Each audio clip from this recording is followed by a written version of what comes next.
नमस्कार साथियों, मैं हूं योग साधक रमेश और मैं आपका स्वागत करता हूं स्कॉलर्स स्कूल के यूट्यूब चैनल में। आज का वीडियो योगा फिजिक्स का सीरीज के अंतर्गत सेकेंड लास्ट एपिसोड है। आज आपके सामने फिजिक्स के 4 नियमों के बारे में चर्चा करूंगा। आप लोग वीडियो को ध्यान से देखें और अंत तक ज़रूर देखें। आज के जो 4 फिजिक्स के नियम हैं उसमें पहला है एनर्जी कंजर्वेशन, सेकेंड है hydraulic lift and third law is sound and resonance and fourth one is thermodynamics. भौतिक विज्ञान के अंतर्गत ही एक बहुत महत्वपूर्ण नियम है जिसका नाम है energy conservation and power management, यानी कि ऊर्जा का संरक्षण और उसका हम संयोजन किस तरह से करते हैं। ये फिजिक्स का रूल है। इसको हम लोग आज योग के दृष्टिकोण से समझेंगे कि ये नियम हमारे शरीर में योग के दौरान कैसे अप्लाई हो रहा है, उसका डिस्कोर्स आज करेंगे हम लोग। जैसा कि जानते हैं सभी लोग, जब कोई भी ऑब्जेक्ट अपने एक्टिव फेज में होता है तो वह एनर्जी को यूज करता है, कंज्यूम करता है, फिर वह कुछ कार्य कर सकने में समर्थ होता है। और जब वह पैसिव फेज में रहता है, इनएक्टिव फेज में रहता है, तो उसमें एनर्जी बची रहती है और संरक्षित होती है उसमें। तो ये 2 फेजेज हैं। तो योग में हम लोग जानते हैं जैसे कि बहुत सारे एक्टिविटीज़ हैं, षटकर्म है, आसन है, प्राणायाम है। इस तरह के जो प्रक्रियाएं हैं उसमें हम एनर्जी कंज्यूम करते हैं, उसमें हमारी जो बाहर अपनी एनर्जी है वो जाती है, खर्च होती है। लेकिन और जो अदर फेजेज हैं लाइक प्रत्याहार है, धारणा है, ध्यान है, ये जो आगे के फेजेज हैं उसमें हम एनर्जी को ऑब्जर्व करते हैं, उससे हम बढ़ाते हैं एनर्जी, अपने अंदर उसको धारण करते हैं। यही यहाँ पे अप्लाई होता है। इसी के तहत हम लोग इसी के माध्यम से इस सिद्धांत को समझेंगे। जब हम आसन या षटकर्म जैसे प्रक्रियाओं में संलग्न होते हैं तो इसमें हमारा फिजिकल एक्टिविटी बढ़ जाता है, यानी कि हम अपने शरीर से कुछ करते हैं। इसमें हमारा एनर्जी जो है खर्च होता है। आपको जब इसको करने के बाद आपको लगेगा अपने शरीर के अंदर की एनर्जी डाउन हो गई है, थकावट लग रही है, आराम करने का मन करेगा। तो अब यहाँ पे हम रोल आ जाता है कैसे एनर्जी को अब बढ़ाना है अपने शरीर में। तो यहाँ पे हम लोग अब उपयोग करते हैं प्राणायाम का। प्राणायाम का अर्थ ही होता है प्राणों का विस्तार करना, एनर्जी का विस्तार करना हमारे शरीर के अंदर। और यह सबसे अच्छा तरीका है प्राणायाम एनर्जी को बढ़ाने का अपने शरीर में। और जो प्राणायाम को महत्व ज़्यादा देता है, जिस प्राणी ने भी प्राणायाम के महत्व को ज़्यादा दिया है उसकी लॉन्ग लाइफ हुई है। आप उदाहरण के लिए देख सकते हैं खरगोश और कछुआ का उदाहरण।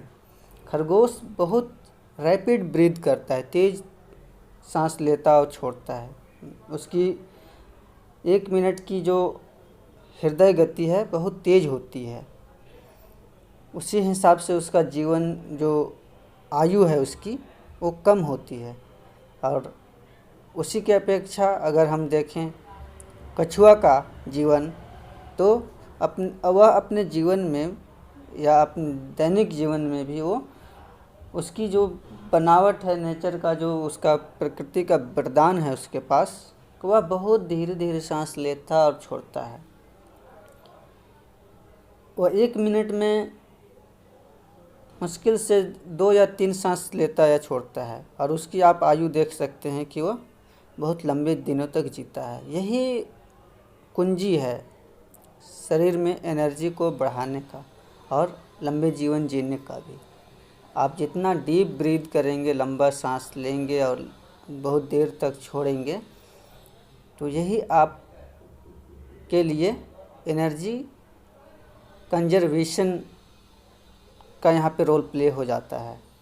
अगर और गहराई से देखें तो मानव में एनर्जी का जानने का या घटने का जो मेन सोर्स है, हमारे जो इंद्रियां हैं, ज्ञानेंद्रियां हैं या कर्मेंद्रियां हैं, उनका बहिर्मुखी होना एनर्जी को घटाने का मेन सोर्स है वो। अगर हम प्रत्याहार, धारणा, ध्यान जैसे टेक्निक को अपनाते हैं तो इनकी जो गतिविधियां हैं अपोजिट होने लगती है, वह बहिर्मुखी से अंतर्मुखी होने लगता है, और यहाँ से हमारी एनर्जी का जो आउट गोइंग है वो बंद होकर के अब वो हमारे अंदर ही संरक्षित होने लगती है, वो कंजर्व होने लगती है। इस सिद्धांत को अगर टेक्निकल एग्जाम्पल के थ्रू समझा जाए तो आप सिंपल सा एग्जाम्पल देखिए। आप सभी लोग मोबाइल का यूज करते हैं। जब मोबाइल एकदम एक्टिव फेज में रहता है, हम वीडियो भी देख रहे हैं, चैटिंग भी कर रहे हैं और बहुत सारे टैब्स खुले हुए हैं, तो आपकी जो बैटरी है वो जाती रहती है, बहुत जल्दी में ख़त्म हो जाता है। लेकिन जब आप मोबाइल की सब स्क्रीन टैब्स बंद करके स्क्रीन को ऑफ कर देते हैं तो आप देखेंगे कि उसमें बैटरी बहुत लॉन्ग लास्टिंग तक जाता है। तो यही काम हम लोग जब योग में कुछ दौड़ भाग करते हैं, आसन करते हैं या षटकर्म की प्रक्रिया करते हैं, कुछ ऐसे प्राणायाम भी हैं कि जो आपको शुरुआत में एनर्जी को खर्च करता है बाद में, लेकिन वो आपको अंदर वो एनर्जी भरने का ही काम करता है। उसी तरह से जब ये एक्टिव फेज के दौरान हुआ है ऊर्जा का बहिर्गमन यानी कि खर्च होना, लेकिन जब हम प्रत्याहार, प्राणायाम के और जो अदर टेक्निक्स हैं जैसे कि डीप ब्रीथ है, नाड़ी शोधन है, प्राणाकर्षण है, इन सभी का जब हम लोग अभ्यास करते हैं तो प्राणायाम में आप लोग जानते हैं कि 4 फेजेज आते हैं। जब कोई साधक अंतःकुंभक करता है उस समय उसकी जितनी भी एनर्जी बाहर की ओर जाती थी वो बाहर जाना बंद हो जाती है और वह अपने अंदर ही उस एनर्जी को संरक्षित करता है, उसको और संयोजित भी करता है। तो ये मेन सिद्धांत यहाँ पे भौतिक का यहाँ पे काम करता है कि हम कैसे ऊर्जा को संरक्षित करें और उसको कैसे संयोजित करें। तो ये 2 फेजेज शरीर के होते हैं, उसी से शरीर का जो एनर्जी है बाहर की ओर जाता है, और अगर पैसिव फेज में है जैसे कि डीप ब्रीथ, शवासन, ये सब में एनर्जी हम लोग गेन करते हैं। तो यहाँ पे ये सिद्धांत आपको समझ में आ गया होगा। फिजिक्स का अगला जो रूल है वो है हाइड्रोलिक लिफ्ट। हाइड्रोलिक लिफ्ट हमारे योग के दौरान कहाँ पे लागू होगा, कौन सी क्रिया में इसका उपयोग होता है, यहाँ इसके बारे में जानेंगे, समझेंगे। पहले जानते हैं कि यह नियम है क्या। यह एक ऐसी युक्ति है जिसकी सहायता से किसी भारी वजन को उठाने या नीचे लाने का कार्य किया जाता है, और यह जो नियम है पास्कल लॉ के आधार पर काम करता है। पास्कल लॉ कहता है किसी पात्र में रखे द्रव कि किसी भी बिंदु पर लगाया गया दाब समान रूप से सभी जगह लगता है। हाइड्रोलिक लिफ्ट मशीन भी पास्कल के नियम पर ही आधारित है। आज आप लोग देखते होंगे कि बड़े बड़े ट्रकों में या ट्रैक्टर में या क्रेन में इसका बहुतायत यूज हो रहा है। बहुत भरे भरे सामान को ऊपर ले जाया जाता है, नीचे लाया जाता है। अब इसका हम उपयोग समझेंगे कि योग में यह उपयोग कहाँ पे हो रहा है। तो आप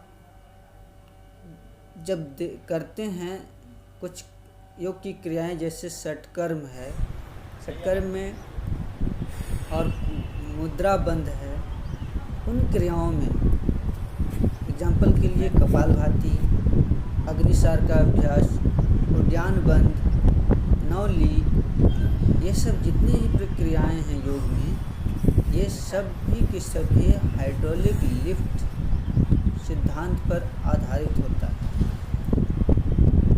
और ऐसा प्रतीत होता है कि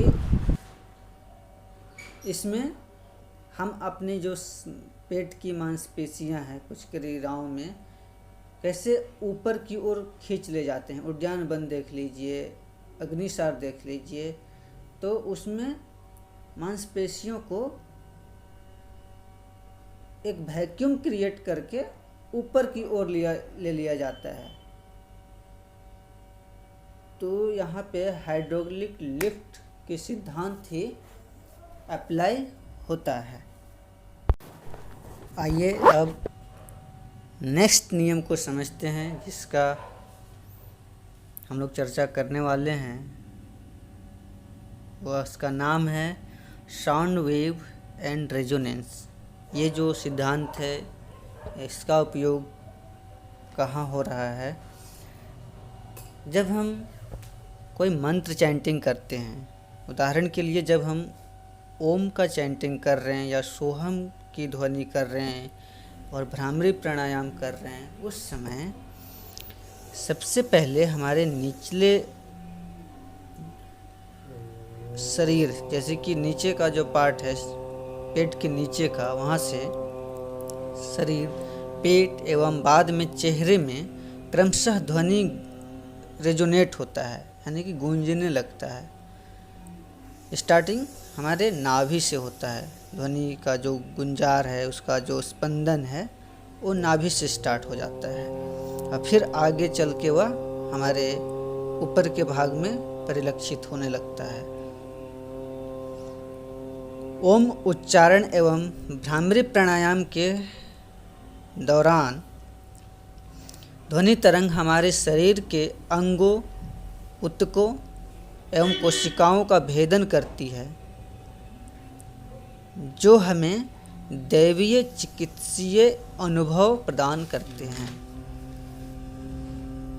ओम के उच्चारण से हमें एक दैवीय फीलिंग या डिवाइन फीलिंग महसूस होता है और उसका जो पॉजिटिव इम्पैक्ट हमारे शरीर में आता है, जैसे कि हम कई रिसर्चेज ये प्रूफ कर चुके हैं कि ओम उच्चारण से, ओम चैंटिंग से एंजाइटी, स्ट्रेस और भी अदर साइकोलॉजिकल जो डिसऑर्डर्स हैं उसको मैनेज करने में सहायता मिलती है साउंड वेव के माध्यम से। ध्वनि तरंग जिस माध्यम से ध्वनि का संचरण होता है, यदि उसके कण ध्वनि की गति की दिशा में ही कंपन करते हैं, तो उस तरह के तरंग को हम लोग बोलते हैं अनुदैर्घ्य तरंग। अनुदैर्घ्य तरंग यानी कि लॉन्गिट्यूडनल वेव। एक दूसरा तरंग है जिसका कि नाम है अनुप्रस्थ तरंग, ट्रांसवर्स वेव। जब माध्यम के कणों का कंपन ध्वनि की गति की दिशा में लंबवत होता है, तो उसमें उस तरंग को, ध्वनि तरंग को ट्रांसवर्स वेव्स बोला जाता है। सामान्य ताप एवं दाब पर वायु में ध्वनि का जो वेग है लगभग 322 मील प्रति सेकेंड होता है। आज के एपिसोड का जो लास्ट नियम है वह है थर्मोडायनेमिक्स, यानी कि टेम्परेचर का शरीर में कैसे मैनेजमेंट हो रहा है, यानी कि उसका कैसे संचालन हो रहा है। इस नियम को हम लोग समझेंगे कि हमारे शरीर में टेम्परेचर कैसे घट रहा है, बढ़ रहा है योग के थ्रू, योग की प्रक्रियाओं के माध्यम से। तो जब हम कुछ फास्ट आसन या प्राणायाम करते हैं, जैसे कि सूर्य नमस्कार या मीडियम पेस वाले कुछ आसन करते हैं या भस्त्रिका प्राणायाम करते हैं, तो उस समय हमारे शरीर की जो है टेम्परेचर है वो बढ़ जाता है।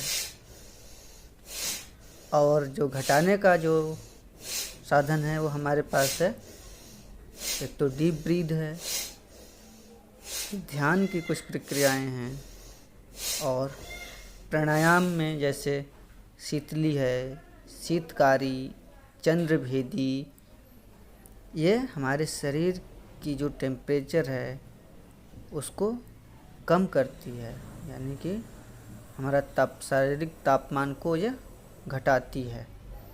तो इस तरह से हम योग के थ्रू अपने शरीर के टेम्परेचर को घटा भी सकते हैं, बढ़ा भी सकते हैं। आप देखते होंगे जैसे कुत्ते अपने जीभ बाहर निकालते हैं और वाष्पीकरण से अपनी जो शरीर की गर्मी का विनिमय करते हैं वातावरण के साथ, यानी कि जो बढ़ी हुई शरीर में गर्मी है उसको वो ट्रांसफ़र कर देते हैं वातावरण को। तो ये थर्मोडायनेमिक्स जो हम लोग फिजिक्स का जो नियम है वो इस तरह हम लोग थर्मोडायनेमिक्स के नियम को अपने शरीर में अप्लाई कर सकते हैं यौगिक प्रक्रियाओं के थ्रू। आशा करता हूँ दोस्तों कि आपको ये वीडियो काफ़ी इन्फॉर्मेटिव लगा होगा, सूचना से भरपूर लगा होगा, आपके ज्ञान में वृद्धि किया होगा कुछ योग के प्रति। तो ऐसा आपको लगे तो चैनल को सब्सक्राइब कीजिए, वीडियो को लाइक कीजिए, शेयर कीजिए और सभी दोस्तों अपने रिश्तेदारों तक इसे पहुंचाइए ताकि योग का ज्ञान फैलता रहे। धन्यवाद, नमस्ते, मिलते हैं अगले वीडियो।